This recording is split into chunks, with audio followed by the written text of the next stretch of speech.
900 stone giants stand facing inland. Not the sea, not the horizon their ancestors sailed across to find this place. Inland, toward the people, watching over them. Some of them were never finished. One giant, 70 feet tall, still lies half-carved in the volcanic quarry where the last hands to touch it simply stopped. No war destroyed this place. No empire conquered it. No single day marks its end. And that might be the most disturbing part of this story. This is Rapa Nui, the island the world calls Easter Island. 2,000 miles from the nearest continent, the most isolated inhabited place on Earth. You've probably heard the popular explanation for what happened here, that the people destroyed their own island chasing status and vanished as punishment. New evidence suggests that story might be almost entirely wrong. Rewind 800 years. A group of Polynesian voyagers, navigating by stars and ocean swells alone, cross thousands of miles of open Pacific in double-hulled canoes and find a speck of volcanic rock barely 63 square miles wide.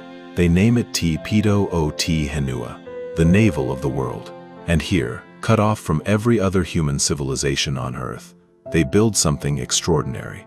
Using only stone tools, they carve moai, colossal statues, some over 30 feet tall and weighing 80 tons, and somehow move them miles across the island without wheels, without draft animals, without metal.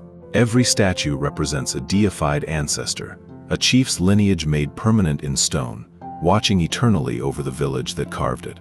At the island's peak, researchers estimate a population of perhaps 15,000 people, organized into competing clans, each one racing to carve bigger, taller, more impressive giants than the last.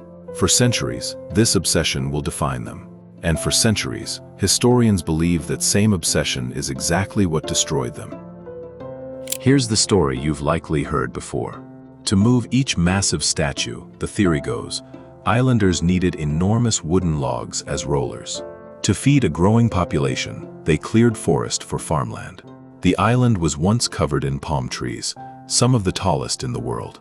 As clans competed to build ever larger moai, the theory claims, they cut down more and more trees, until the forest was completely gone.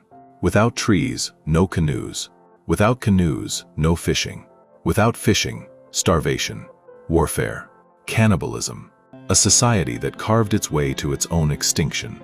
For decades, Easter Island became the textbook example of ecological suicide. A warning story, told in classrooms and documentaries around the world, about what happens when ambition outpaces resources. It's a powerful story. There's growing evidence it isn't the true one.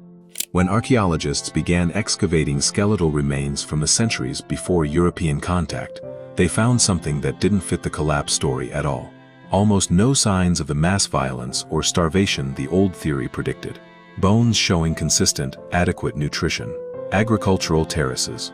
Cleverly engineered rock gardens that protected crops from wind and retained moisture, capable of feeding the population sustainably, even without the original forest. And the trees themselves may tell a different story too. Researchers studying the extinct palm seeds found something startling. Rat teeth marks on nearly every one recovered.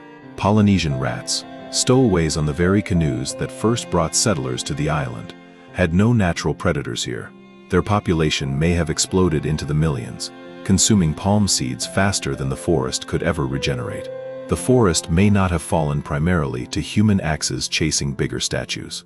It may have fallen to an invasive species no one could have predicted, arriving by accident, in the same boats that carried the people who would spend centuries blamed for its disappearance.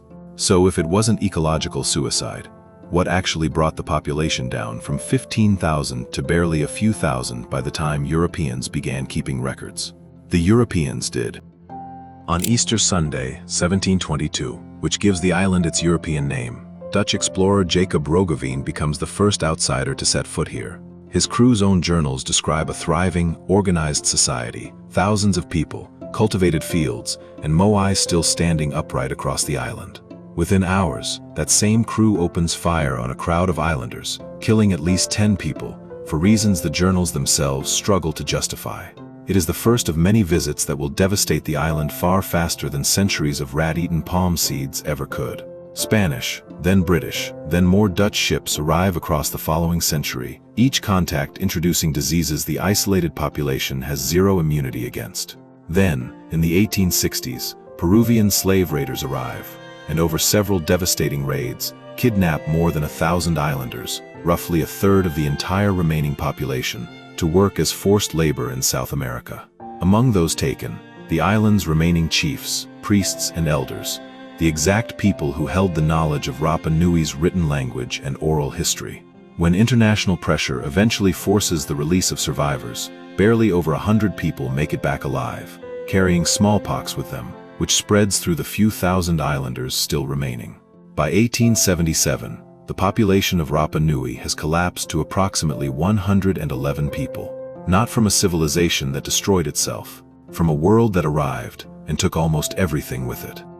Today, roughly 887 Moai remain scattered across the island, some standing, some fallen, nearly 400 still sitting unfinished in the quarry where their carvers set down their tools for the last time. For 100 years, the world told itself a comforting story about Rapa Nui, that its people brought about their own downfall through ambition and excess, a cautionary tale we could file safely away as their mistake, not ours. The truth appears to be far less comfortable. A resourceful, sustainable society, one that had adapted for centuries to the most isolated inhabited place on the planet, was largely undone, not by what it did to itself, but by what arrived, uninvited, from outside. The Moai still face inland today, not because the sea brought salvation, because the sea, eventually, is exactly what it brought instead.